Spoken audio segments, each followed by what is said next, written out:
Hello, folks. Welcome.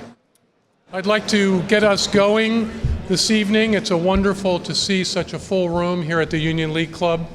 It's great to welcome everyone on behalf of First Things. For those of you who do not know of First Things, now wait a minute, that would be a null set of people. More importantly, those of you who are not subscribers to First Things, boo. You should really be on board with the most influential journal of religion, culture, and public life in America today. First Things is the sponsor of the Erasmus Lecture, which has been going on. I think our first Erasmus lecturer was a little-known cardinal from Germany who eventually rose to a position of notoriety. In the late 1980s, a lecture about biblical interpretation, and there's been a long line of eminent speakers in the series of Erasmus lectures that happen here in New York every October. And it's certainly in keeping with this really distinguished list of speakers that this evening we have Bishop Robert Barron. Now, I first came to know Bishop Barron. Wait a minute, shouldn't I give some public service announcement, Fred, about donating to First Things, right? So we should all remember that nobody paid to come to this lecture, so we'd just be delighted if you would like to support our ministry and mission on an ongoing basis here at First Things. So now that I've gotten the public service announcements out of the way, I'll return to our distinguished speaker, Bishop Robert Barron, who I first came to know through his written work and his wonderful book, The Priority of Christ. As a broken down theology professor myself, I appreciated both his systematic acuity as a theologian and also his wonderful gift as a writer. And it's in that book that Bishop Barron makes a fundamental observation that we cannot start with ourselves and get to God, that it's God who gets to us, and that therefore we have to start with Christ if we wish to get to God. We have to start with what God has done to get to us if we want to get to God. And that's been a fundamental message throughout his writing and his wide-ranging ministry as an evangelist. It certainly is at the center of his widely viewed and wonderful video series, Catholicism, that I think probably is among the most widely used resources for adult education in the Catholic Church. And it's a marvelous introduction to Catholicism, not just with word, which he's, of course, Bishop Barron is very gifted with, but also with image and his knowledge of and love of the aesthetic dimension of the Catholic and Christian proclamation is extremely important. I also got to know him as the editor of the Brazos Theological Commentary on the Bible series, and Bishop Barron wrote a superb commentary on 2 Samuel, King David, and draws out in that volume in a beautiful way the foreshadowings of the life of Christ and the Christian proclamation. I strongly recommend it along with The Priority of Christ and his many other books. Now, Bishop Barron is a son of the church, to be sure, but he's also the son of the great city of Chicago, and I think a very proud son of the great city of Chicago. And he did leave on occasion the city of Chicago to get his education at the Catholic University of America and at the Institut Catholique in Paris, where he did his doctoral studies. But he returned as a parish pastor, then as a seminary professor, and then finally in the city of Chicago as the rector of the seminary, St. Mary of the Lake in Mundelein. And now I'm sure the church has very much benefited from the fact that in 2015 he was called to become the auxiliary bishop of Los Angeles, but he perhaps misses his dear city of Chicago, and the sunshine of Southern California is a small compensation for the loss of the great city of Chicago. Word on Fire is his electronic medium, his network, Evangelizing network, and I strongly recommend people visit it online. And that's really, I think, very fitting that it's October 30th. This is the eve of this 500th anniversary of the Reformation. And we have as a speaker a Catholic, to be sure, but a man who has put the gospel at the center of his work. So I think it's fitting that we would have him this evening as our Erasmus lecturer. So please join me in welcoming Bishop Robert Barron.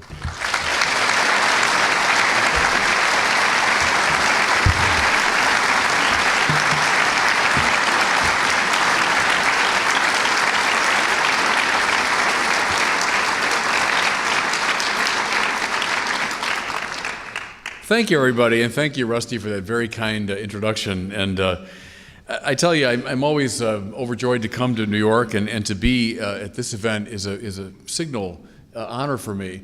And to be included in the list of those who've given the Erasmus Lecture truly is a great honor. So thank you to the board of First Things. Thanks to everyone for coming tonight. My talk is entitled Reaching the Nuns. Now, not the N-U-N-S, but the N-O-N-E-S, which I'll explain as I go. Cardinal Francis George, who was a mentor to me, consistently maintained that Vatican II is best construed as a missionary council, whose purpose was not so much to clarify disputed matters of doctrine as to facilitate the carrying of the lumen of Christ to the gentes of the modern world. Paul VI not only brought this evangelical council to a successful completion, he also penned a text that would provide the marching orders for the next 5 decades of the Church's life, namely Evangelii Nunciandi, the central argument of which is that the Church, by its very nature, is missionary. Actively engaged at the synod which preceded the publication of Evangelii Nunciandi was the young Archbishop of Krakow, Karol Wojtyła. Hence, it's no surprise that upon becoming Pope 3 years later, John Paul II would make the new evangelization central to his magisterium and pastoral practice. Benedict XVI, who was a young man, was a major player at John XXIII's council and who served for 20 years as John Paul's chief doctrinal officer, enthusiastically pursued the program of his predecessor. And Pope Francis, who as Cardinal Bergoglio presided over the writing of the remarkably evangelical Aparecida document of 2007, has continued in the path of his predecessors with the encyclical letter Evangelii Gaudium, whose title explicitly evokes Evangelii Nunciandi, a text which Francis has called the most important papal intervention of the 20th century. All of which is to say that an evangelization new in ardor, new in method, and new in expression has been and continues to be the governing preoccupation of the Church Catholic. That it's needed now, especially in our country, has been borne out by some recent and deeply disturbing statistics. By far the fastest growing religious, entre guillemets, group in the United States are the nuns. That is, those who claim no religious affiliation. A recent Pew Forum survey said that fully 25% of the country say now that they have no formal religion. And the increase in this regard is nothing short of startling. In 1970, only 3% of the country would have identified as a nun. And in the last 10 years, the number has gone from 14% to the current 25%. When we focus on young people, the picture becomes even more bleak. Fully 40% of those under 30 are nuns. And among Catholics in that age group, the number rises to 50%. I do realize these statistics are in many ways an unnerving commentary on the ineffectiveness of our evangelical strategies, despite all the encouragement from popes, council, and encyclicals. But to focus on the present situation, they are certainly a wake-up call for teachers, catechists, evangelists, apologists, priests, and bishops. What I want to do in the course of the presentation is to propose a number of paths that I think an effective evangelization ought to follow. My suggestions are born not only of theoretical musing, but also from nearly 15 years of practical experience evangelizing nuns, atheists, agnostics, and seekers who dwell in that shadowy but fascinating space of the virtual world, our version of Paul's Areopagus. So, suggestion 1, commencing with the beautiful. In his great theological triptych, Hans Urs von Balthasar purposely reversed the Kantian arrangement of the transcendentals. Whereas Kant had moved from the true, the critique of pure reason, to the good, the critique of practical reason, to the beautiful, the critique of judgment, Balthasar turned it around, commencing with the beautiful, the glory of the Lord, moving through the good, the theodrama, and ending with the true, the theologic. As Balthasar ably demonstrated, the beautiful has been a theme in classical Christian theology, at least from the time of the Pseudo-Dionysius. But typically, it had taken a subordinate position to the good and especially to the true. Balthasar, I think, intuited something in the middle of the 20th century, just as the postmodern critique was getting underway, namely that initiating the theological project with truth or goodness tends to be a non-starter, since relativism and skepticism in regard to those transcendentals are powerful indeed. If such subjectivism and relativism were strong in the 50s of the last century, they become overwhelming at the beginning of the 21st century. Ratzinger's dictatorship of relativism now taken pretty much for granted. Any claim to know objective truth or any attempt to propose objective goodness tend to be met now with incredulity at best and fierce defensiveness at worst. Who are you to tell me how to think or how to behave? But there is something less threatening, more winsome about the beautiful.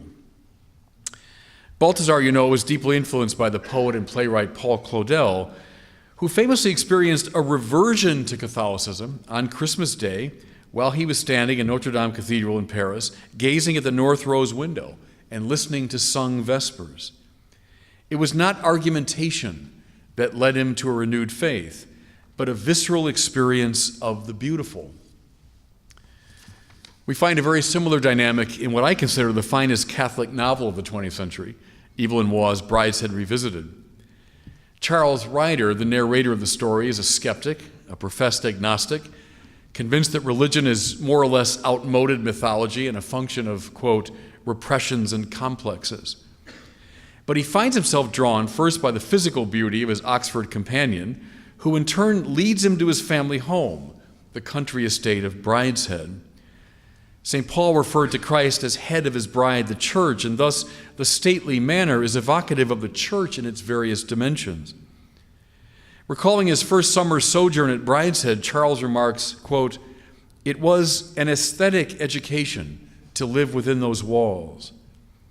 So it is that many people across the centuries have been initially led to the gospel along the aesthetic path.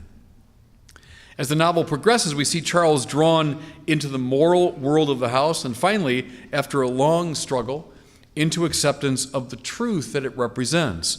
The Balthasar rhythm, from the beautiful to the good to the true, on rather clear display. Now, why precisely should this work? How does the beautiful evangelize? Following Dietrich von Hildebrand, we should say that the truly beautiful is an objective value, to be sharply distinguished from what is merely subjectively satisfying. This means that the beautiful does not merely entertain, rather it invades, chooses, and changes the one to whom it deigns to appear. It is not absorbed into subjectivity, it rearranges and redirects subjectivity, sending it on a trajectory toward the open sea of the beautiful itself. I'm taking that last image, of course, from the Diotima speech in Plato's Symposium, according to which the particular beautiful thing opens the mind ultimately to a consideration of ever higher forms of beauty, conducing finally to the source and ground of all beauty, the form of the beautiful. It is this very trajectory that James Joyce illustrates in the famous Strand scene from the Portrait of the Artist as a Young Man. After taking in the beauty of the girl who stands knee-deep in the surf off the shore, Joyce's Stephen Dedalus follows her gaze out to the open ocean and then sighs, "O heavenly God." Therefore, in our radically relativistic time, it does seem to me advisable to commence the evangelical process with the winsome attractiveness of the beautiful. And thank God, Catholicism has plenty to offer in this regard. As Ewart Cousins once pointed out, part of Catholicism's genius is that it, quote, never threw anything out. Accordingly, there is what I call the grandma's attic quality to the church. At our best, from the time of John Damascene onward, we've resisted the iconoclastic temptation, and thus we have Chartres Cathedral, the Sainte Chapelle, the Sistine Chapel, the haunting icons of the East, Dante, Mozart, and the image of Our Lady of Guadalupe. This last reference is a reminder that evangelically compelling beauty does not exist merely at the rarefied level, but at the popular level as well. John Paul II obviously had a deep appreciation for the finest of the fine arts, but he also had a sure feel for forms of popular devotion and religiosity. The same can be said of Pope Francis, who loves German opera and who's also developed a spirituality that draws from the wells of the devotional lives and piety of ordinary believers. Processions, relics, statues, and images of the saints. And of course, as John Paul in particular realized, the church is most beautiful precisely in her saints. Just as we might instruct a young person in a given sport by showing examples of the greatest practitioners of that game, so we show the nature of Christianity best, perhaps, in its heroes, the saints. Second recommendation, stop dumbing down the faith.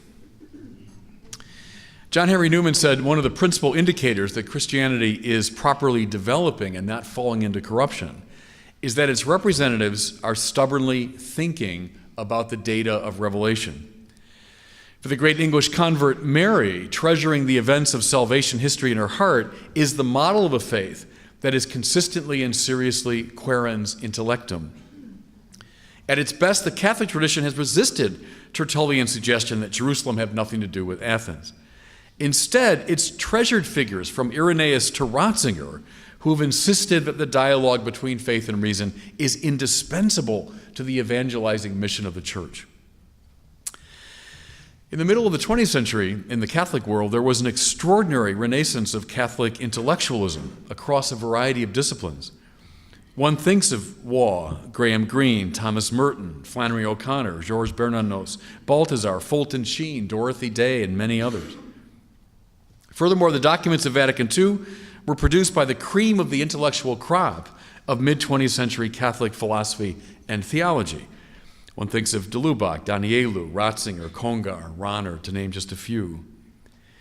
And yet, in the years following the council, a debilitating anti-intellectualism came to hold sway in the church, at least I think in the West.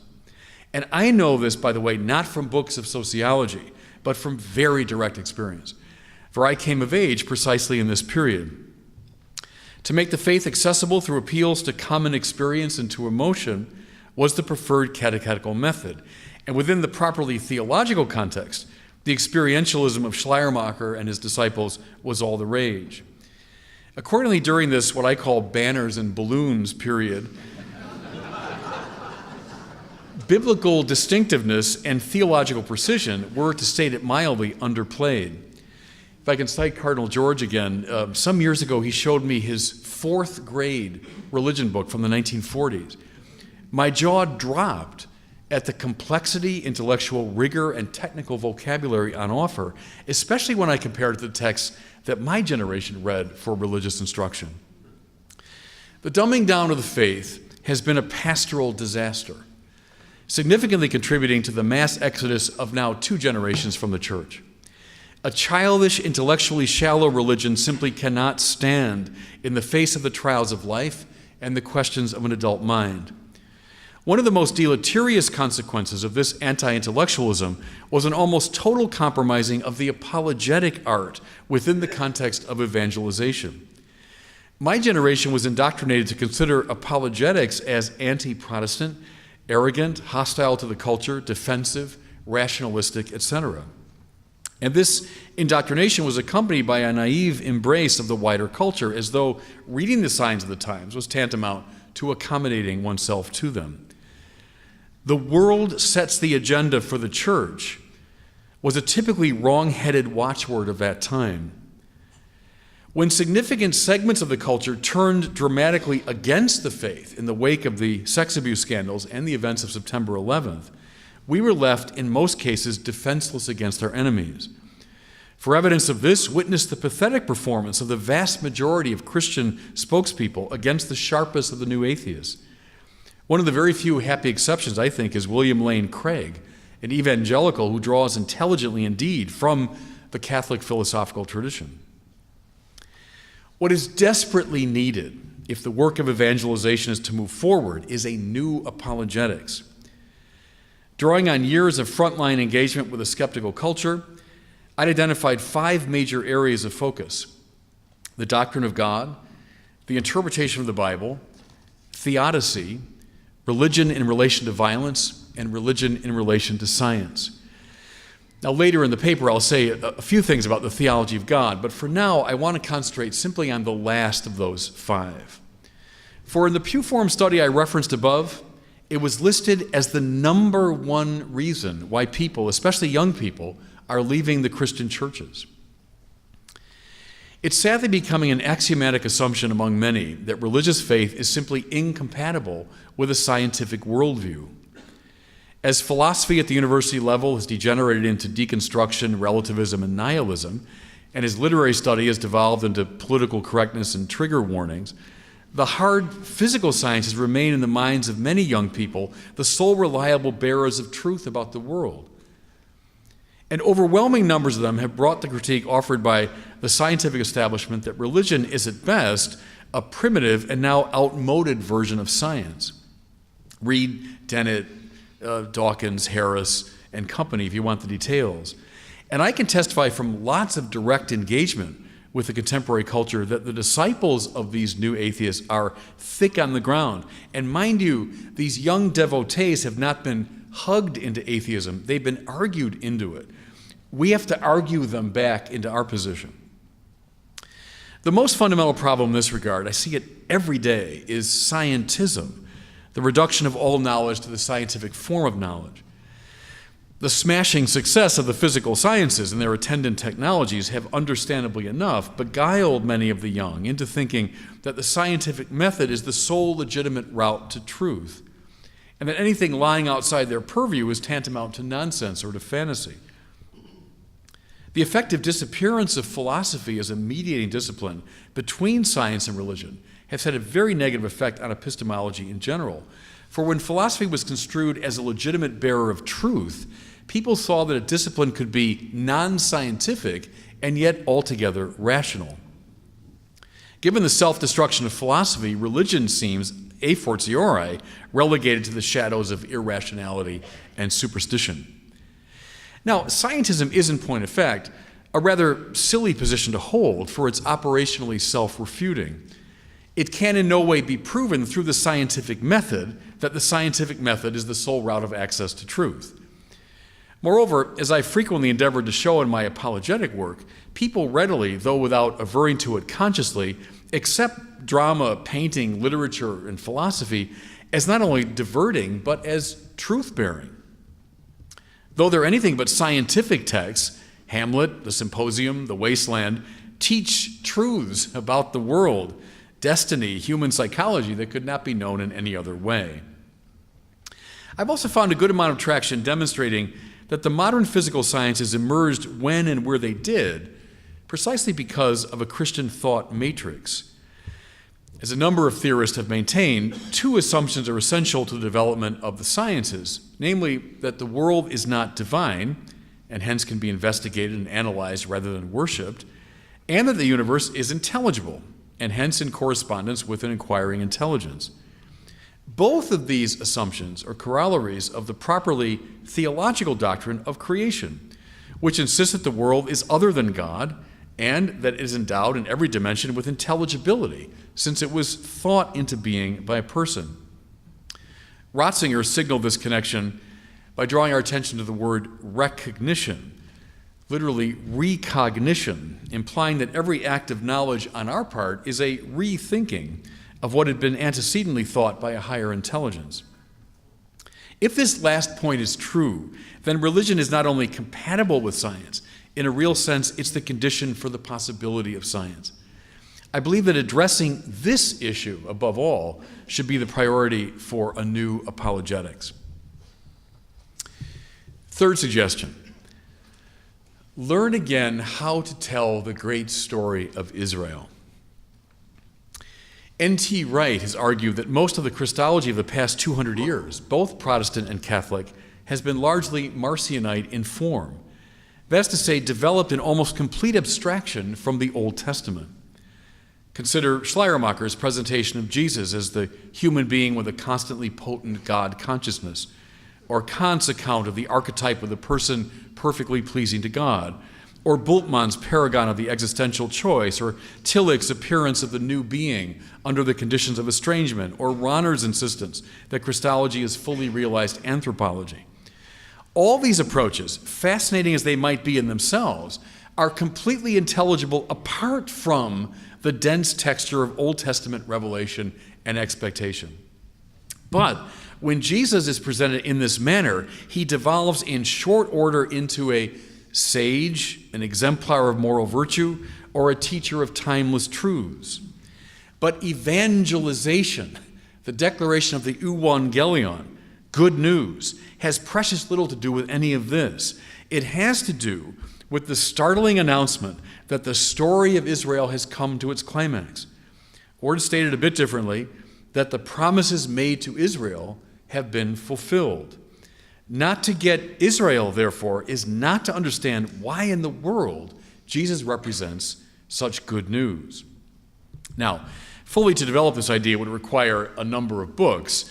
Allow me to unfold it according to two simple motifs: priesthood and kingship. On Genesis' poetic telling, the world comes forth from the Creator in the manner of a liturgical procession, each element following the previous one in stately order. At the close of the procession is the human being, who functions, therefore, as the high priest of this cosmic chorus of praise. It is absolutely no accident that every creature mentioned in the Genesis account, planets, the sun, the moon, the earth itself, the animals that move upon the earth, were at one time or another worshipped as deities. By placing them in the liturgical procession and ordering them to the praise of the Creator, the author of Genesis was effectively demoting them, but also giving them their proper orientation. The early Jewish commentators, as well as the church fathers who follow them in this regard, appreciated Adam prior to the fall as the first priest, and the garden as a kind of primordial temple. Walking in easy harmony with God, Adam was naturally in the stance of adoratio, ad ora, literally mouth to mouth, vis-a-vis God. All his energies properly aligned to the Creator. What this adoration or right praise produced was order, first within the person of Adam, and then in the world around him. Cultivating the culture, to use Dorothy Day's expression. Again, both the intertestamental sages and the church fathers come together in understanding the divine permission to eat of all the trees of the garden save one as an invitation to engage in philosophy, politics, the arts, conversation, science, etc. The right ordering of these enterprises contingent upon the right praise, the orthodoxy, if you want, of the one who enters into them. In light of this reading, we can see that the fall involved a compromising of the priestly identity of the human race. Grasping at the tree of the knowledge of good and evil, Adam and Eve arrogated to themselves the prerogatives of godliness, which is to say, the privilege of determining the good, the true, and the beautiful. This will to power amounted to the suspension of right praise, and hence conduced toward the disintegration of the self and the society.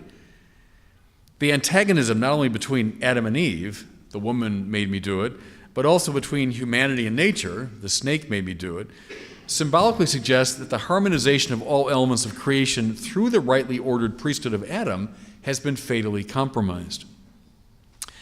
Now, Adam, prior to the fall, was not only interpreted as priest, but also as king. More precisely, a king on the march. For his purpose was not only to cultivate the garden, but to expand its borders outward, making the whole world ultimately a place where God is rightly praised. Under this rubric, we can understand the fall as a failure in kingship. Compromised in his basic identity, Adam was no longer able to defend the garden, much less to increase its empire. Consequently, he and Eve were expelled from paradise, and we shouldn't read this as an arbitrary divine punishment, but rather as a kind of spiritual physics. From the loss of priestly and kingly identity follows, as night follows day, the loss of the garden. The fall, of course, is described in the 3rd chapter of Genesis, and it's most instructive to read the ensuing chapters, for they constitute an extraordinarily concentrated account of the permutations and combinations of dysfunction that follow from this original disintegration. We find stories of corruption, violence, envy, murder, imperialistic machination, and cruelty. St. Augustine famously did not miss the biblical identification of the fratricide Cain as the founder of cities, seeing in this the skewing of the political order that ought to have followed from right kingship. And Augustine practically delighted in the echo of this in the story of the founding of Rome by a similar fratricide. Now, God's answer to all this on the biblical reading was a rescue operation, precisely in the form of a holy people who would listen to his voice, learn to praise him correctly, and draw all the nations to right order through the splendor of their way of life. After creation, the fall, and the consequences of the fall are described in chapters 1 through 11. Chapter 12 of Genesis introduces us to Abraham, the father of Israel, the father of faith. This new Adam figure is the progenitor of a priestly and kingly people. He and his descendants, from Isaac and Jacob through Isaiah and Ezekiel to David and Solomon, would attempt through the disciplines of Torah, temple, prophetic speech, kingly rule, and sacred covenant to restore a properly ordered humanity. The coming together of the priestly and kingly offices is perhaps nowhere better expressed than in the exuberant dance of King David, wearing the ephod of a priest before the Ark of the Covenant. But the priests of Israel tended to fall into corruption and run after false gods, and the kings of Israel time and again betrayed their office. Even that greatest of kings, David, was adulterer and murderer.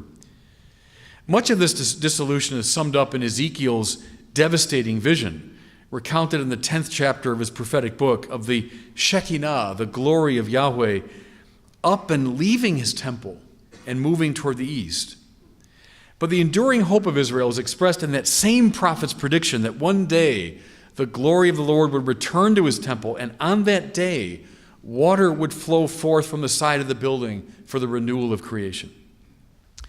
Now, all of this, and you know, I'm just touching on highlights in the most cursory way, but all of this is the necessary background for understanding Evangelion, the good news about Jesus Christ.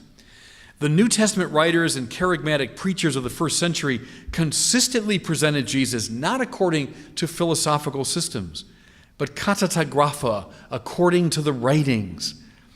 In a word, they interpreted him against the loamy background of Israel, its identity, its failure, and its aspiration. Accordingly, they saw him as priest and as king, and hence, as Paul so clearly stated, as new Adam. When Matthew arranges the genealogy of Jesus according to 3 groups of 14 generations, he was declaring Christ as the new David, for 14 is the number that corresponds in the Hebrew custom to the name, Dawid. All 4 Gospels compel us to see Jesus through the lens of John the Baptist, and this means the lens of temple and priesthood. For John was the son of a priest, and he was performing the rituals of a kind of alternate temple in the desert. When Jesus comes, John cries, "Behold the Lamb of God," signaling that Christ was above all the one to be sacrificed. In accord with this hermeneutic, Jesus says in reference to himself, "You have a greater than the temple here." And he performs the great ministries of teaching, healing, and forgiving that were customarily carried out by the temple priesthood. At the climax of his life, he comes to the Jerusalem temple, announces he will tear it down and in 3 days rebuild it, referring, John helpfully tells us, to the temple of his body. The night before he dies, Jesus identifies the Passover bread with his body, which will be given away, and the Passover wine with his blood that will be poured out like the blood of lambs sacrificed in the temple. This trajectory ends on the cross, properly interpreted, not simply as a Roman execution, but as the carrying out of the definitive act of right praise. When the Roman soldier pierces the Lord's side and blood and water come out, no first-century Jew would have missed that this was the fulfillment of Ezekiel's prophecy, that when the Shekinah of Yahweh would return to his temple, water would flow forth from the side of the building for the renewal of a new Garden of Eden. Therefore, to evangelize is to announce that the priestly identity of the holy people Israel has been realized in a manner beyond all expectation. That Mount Zion, the place of crucifixion, has indeed finally become the place where all the tribes go up, the tribes of the Lord, to gather there in praise of the true God. All the Gospels, moreover, insist that Jesus' essential message was of a kingdom.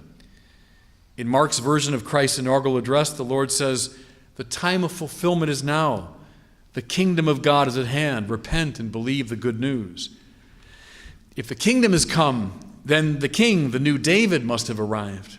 And this is indeed what Jesus announces continually regarding himself. And in line with all of Israel's kings, this ultimate king will fight, and indeed he does from the moment of his birth, against Herod and all Jerusalem, against the scribes and Pharisees, against those who seek to stone and destroy him, against the demons themselves. And at the climax of his life, the whole panoply of evil comes at him.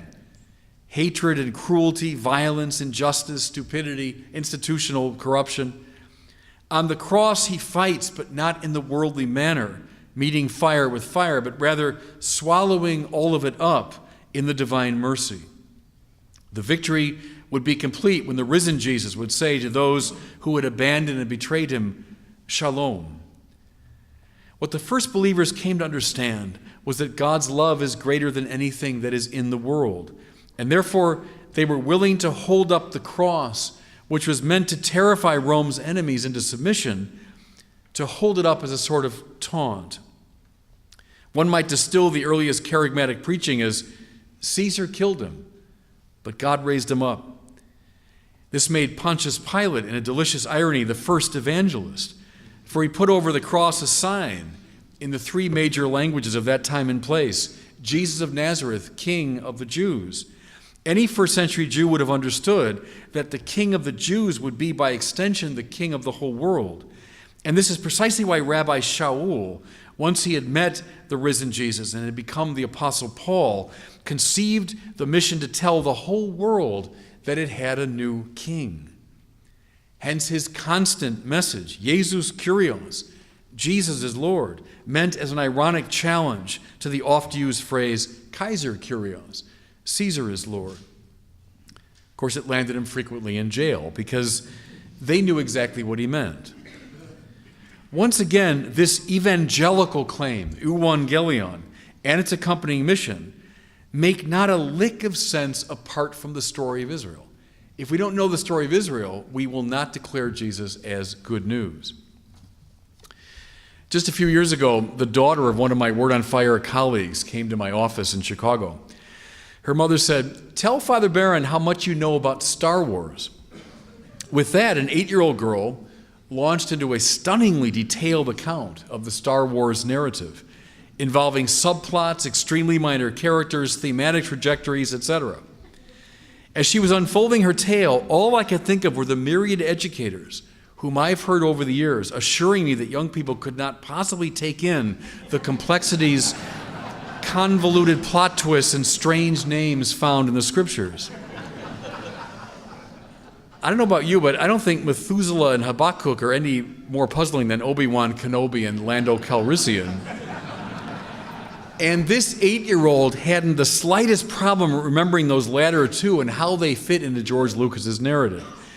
If we want our evangelization efforts to succeed, we have to learn again how to tell the story of Israel in a compelling way, especially to our young people. Fourth suggestion, it won't be as long as the last one. Emphasize the God of the burning bush. There's nothing really new in the arguments of the new atheists. They're borrowed from Feuerbach, Marx, Freud, Nietzsche, and Sartre for the most part. What all the atheists, new and old, have in common is a mistaken notion of God. For to a person they construe God as one being among many, an item within the nexus of conditioned things. The roots of this misconception are deep and tangled, stretching back to antiquity, I think. But I put a good deal of blame for the present form of the problem on the transition from an analogical to a univocal conception of being, on display in Duns Scotus and especially in William of Ockham. On Aquinas' analogical interpretation, God is not one item, however impressive in the genus of existing things. Indeed, Thomas insists that God is not an individual, is not categorized in any genus, even that most generic of genera, the genus of being.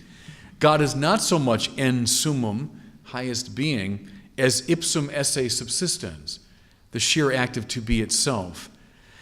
But if, as Scotus and Occam would have it, being is a univocal term, then God and creatures can be considered under the same ontological rubric, and they do indeed belong to an identical genus. This means, in consequence, that God, though he might be described as infinite, is one being among many, an individual alongside other individuals.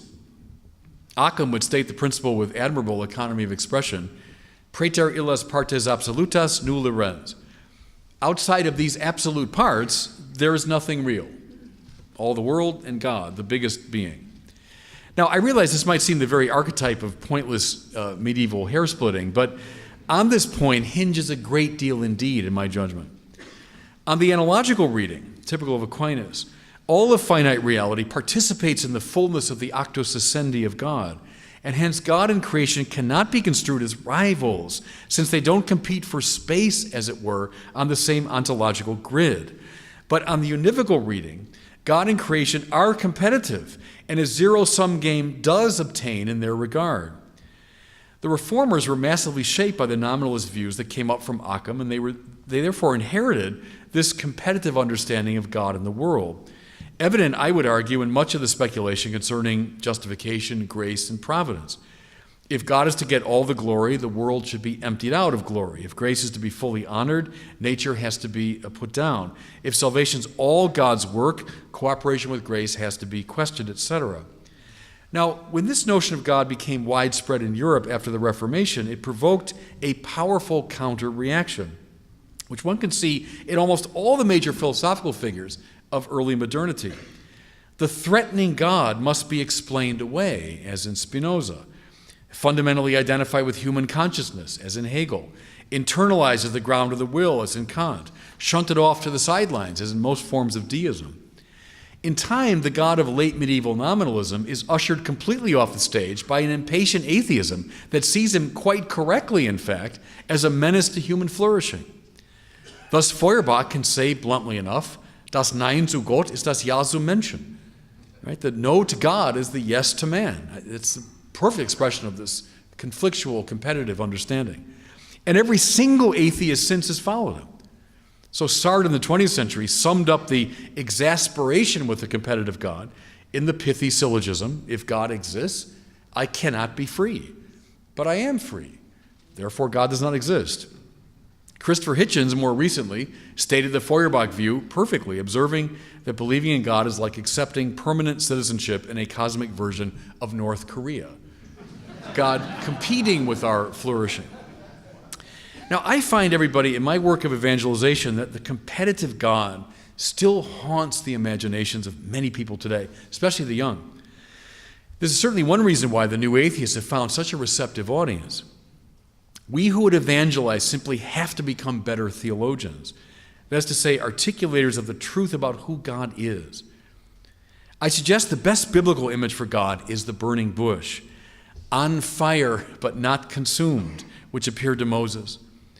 The closer the true God comes to a creature, the more radiant and beautiful that creature becomes. It is not destroyed, nor is it obligated to give way. Rather, it becomes the best version of itself. This is not just fine poetry, it's accurate metaphysics. We can find the truth on display in the narratives concerning David, Saul, and Samuel, wherein God definitively acts, but non-interruptively. Rather, he works precisely through the ordinary dynamics of psychology and politics. Nowhere is the God of the burning bush, of course, more fully on display than in the Incarnation, that event by which God becomes a creature without ceasing to be God or undermining the integrity of the creature he becomes. It is most instructive to note how the formula of the Council of Chalcedon, two natures in one person, held off an extremism of the right, monophysitism, an extremism of the left, Nestorianism, and if I can put it this way, an extremism of the middle, Arianism. Fully divine and fully human is intelligible only within a metaphysical framework of non-competition. Feuerbach felt obligated to say no to the Occamist God, and I think he was right to do so. But St. Irenaeus, who had the biblical idea of God in his bones, could say, Gloria Dei homo vivens. Right? The glory of God is a human being fully alive. That's a non-competitive metaphysics. Michael Buckley argued many years ago in the seminal Origins of Modern Atheism that one of the conditions for the possibility of the emergence of an aggressive atheism these last 2 centuries is that Christians had become remarkably inept at articulating what they mean by the word God. In light of my experience in the evangelical front lines, I'd maintain his observation remains of singular relevance today. Now, just a quick word of conclusion and a last suggestion: to engage in radical witness. I've spoken so far mostly of the beautiful and the true. Might I close by saying a word about the third transcendental? One of the better known one-liners from the ancient church is the observation made by Tertullian of the followers of Jesus, how these Christians love one another. There's little doubt that one of the principal reasons the Christian church grew within the context of the Roman Empire was the witness of its adepts, especially their willingness to alleviate the suffering of those around them, including those who were not members of their community. So out of step with the tribalism and elitism of the time, this practice led many to embrace the faith. We find something very similar in the example of the Desert Fathers, beginning with Antony. Their lifestyle of simplicity, poverty, and trust in God's providence brought armies of young men and women to the desert. And the life of Antony, composed by the great Athanasius, had a galvanizing effect on some of the best and brightest in the 4th and 5th centuries, including Augustine himself. It is said that the young Gregory Thaumaturgus came to Origen seeking to understand Christian doctrine. And the great teacher said, "First come and share our life, then you will understand our doctrine." In the 6th century, when the order of Rome had definitively collapsed, monastic communities commenced to form in the West, the best known that of Benedict and his brothers. Prayer, poverty, simplicity of life, confidence in providence were once again the hallmarks of this form of life. It's of course a commonplace to observe that these communities served not only to evangelize Europe, but to restore its civilization as well. Something very similar happened in the 13th century during a time of significant clerical and institutional corruption. Both Dominic and Francis opted to return to evangelical basics and thereby served to revitalize the mission of the church. After the French Revolution, when the church was threatened with extinction in Western Europe, many great missionary orders arose. The Oblates of Mary Immaculate, the Congregation of Holy Cross, the Marianists, many others. The 20th century, the time of greatest persecution in the history of the church, witnessed the rise of Opus Dei, Communion Liberation, Focolare, as well as the astonishing example of Teresa of Calcutta. Especially in light of the sex abuse scandals of recent years and the emergence of an aggressive new atheism, the recovery of a radical form of Christian life, seems to me, is essential to the task of evangelization. We must regain our moral and spiritual credibility, and this happens, as it always does, through a back-to-basics evangelicalism. In its most elemental form, Christianity is not a set of ideas, but rather a friendship with the Son of God, a friendship so powerful and transforming that Christians up and down the ages could say with St. Paul, "It's no longer I who live, but Christ who lives in me." When it's radically internalized in this Pauline way, the friendship with Jesus fills the mind, fires the heart, awakens the will, and changes the body, and then it sends us on mission. As I trust I've made sufficiently clear, I believe the time we're passing through represents a crisis in the life of the church. But it's also an opportunity, a kairos. The rapid rise of secularism, the emergence of the nuns, the explicit attacks of the new atheists have served to rouse the Christian churches, I think, to a new attention and a new commitment to action. The last decade has indeed witnessed an explosion in apologetics, in scripture studies, and in fundamental theology, to a degree within the academy, but I think much more thoroughly at the grassroots level. And these new apologists and evangelists have seized the same means so often employed by the enemies of the faith, namely the internet, YouTube, social media. To give just one example of this revival, there's much more sophisticated discussion of the classical arguments for God's existence on the internet that I've seen in my lifetime in the academy. And it's a need that's called that forth. The dialogue with the culture, reading the signs of the times, has been, since the council, perhaps the principal preoccupation of the church. But far too often the conversation has been one-sided, the church straining to make itself understandable to the culture, and the culture making little effort to reciprocate.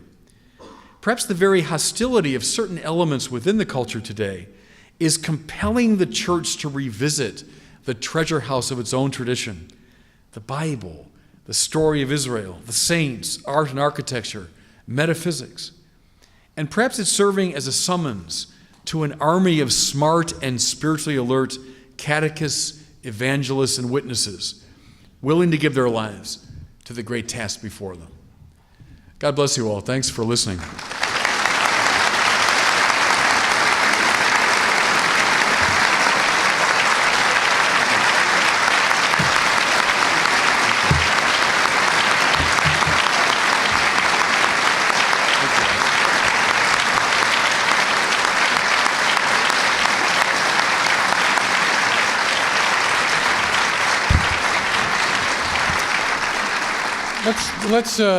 I'll ask Bishop Barron to answer a couple, 2 or 3 questions. And so I'll recognize any folks that would like to.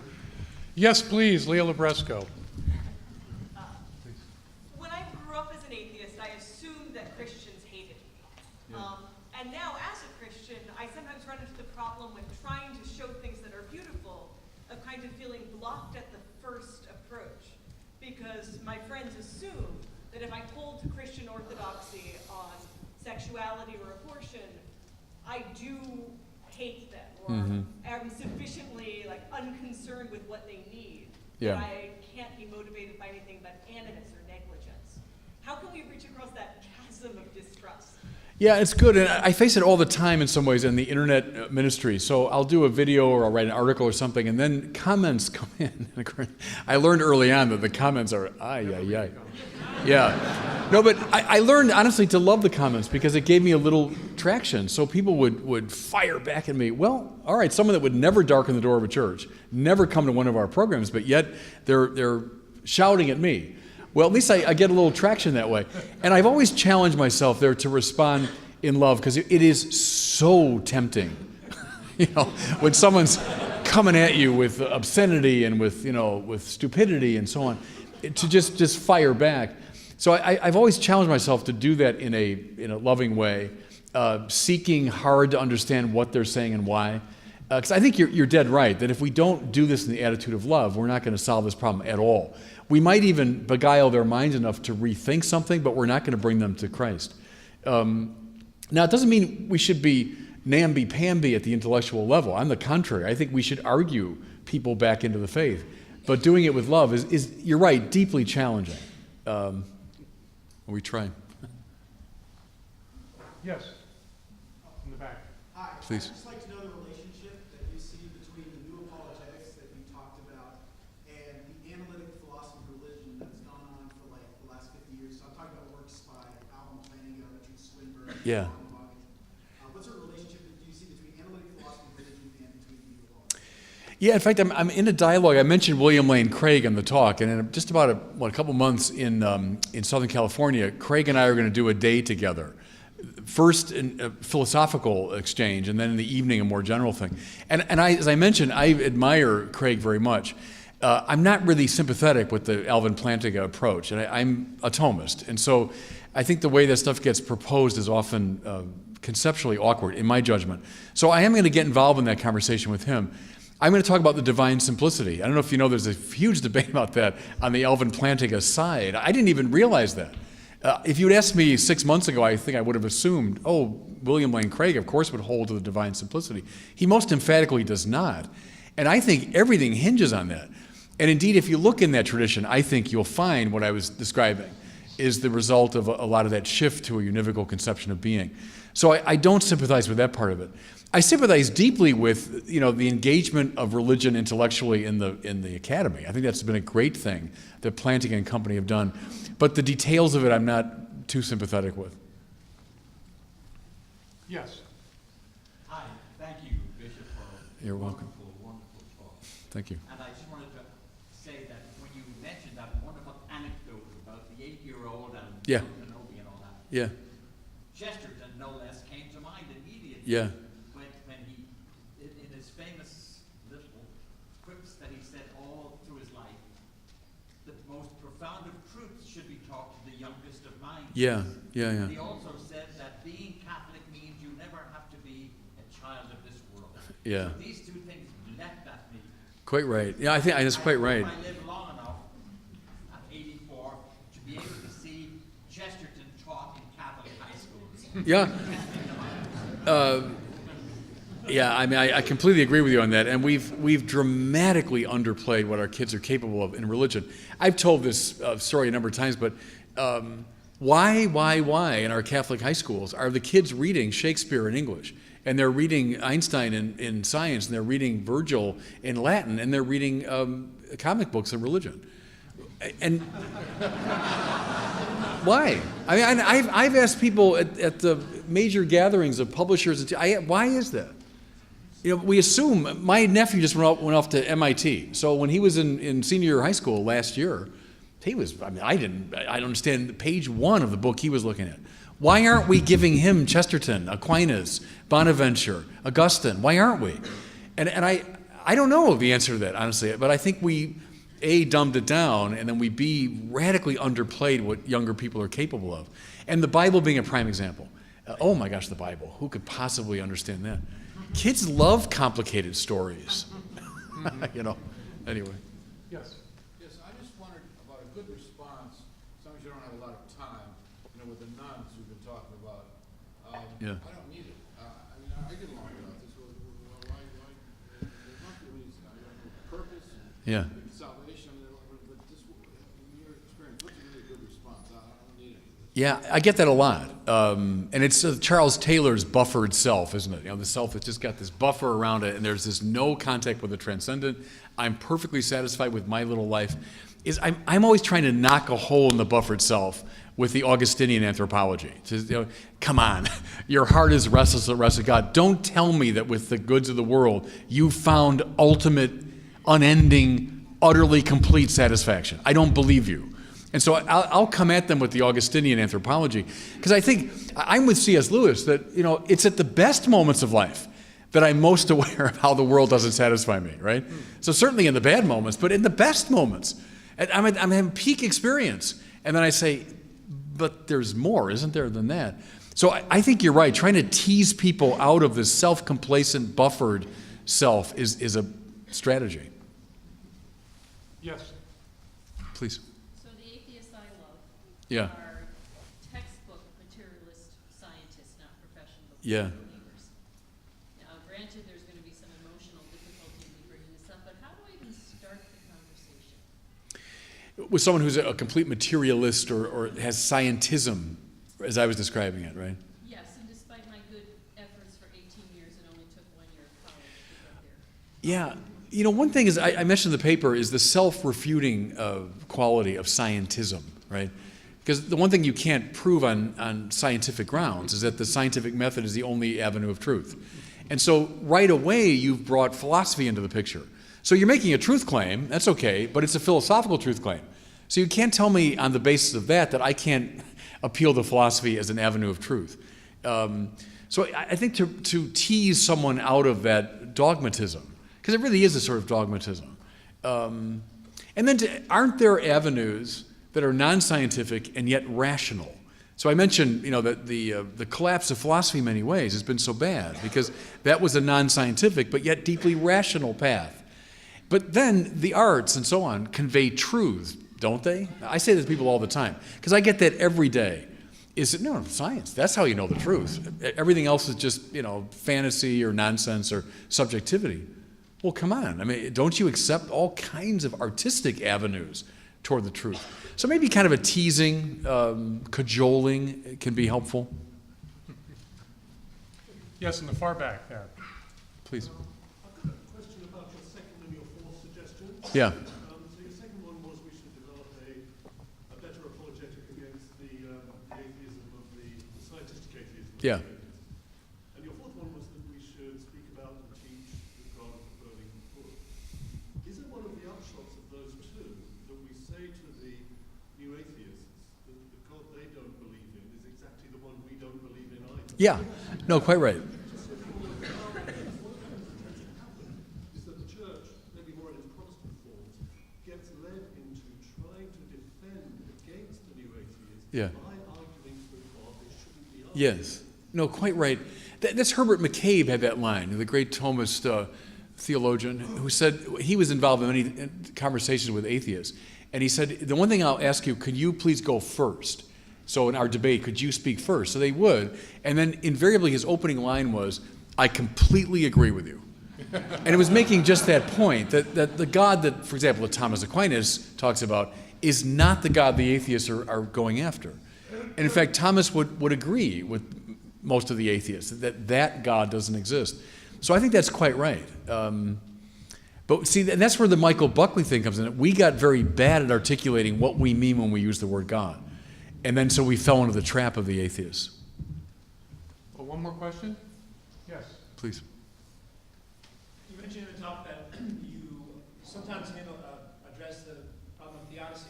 A lot of the new atheists, a lot of the nuns have an emotional response to evil, like things like Las Vegas, earthquakes, and war. Can you give us just a little bit of how you defend that? Yeah, good. Thank you. It's it's in one way the best argument against God, but in another way, it's not a compelling argument. What I mean there is it has enormous emotional power, as you're suggesting.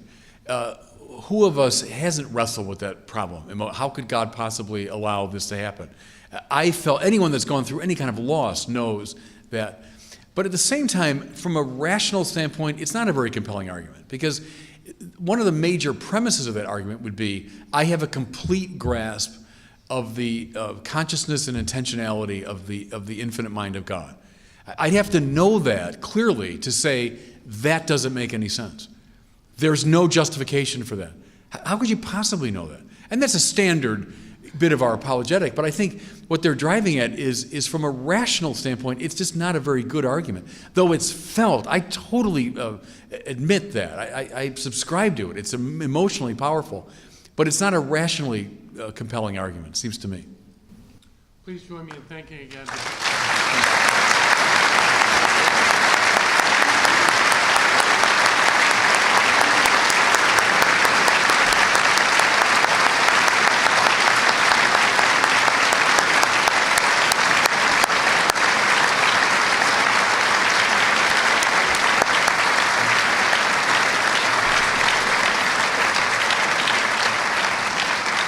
Thank you all for attending, and Bishop Barron's book is for sale on the way out, and please subscribe to First Things Magazine if you don't already. Thank you.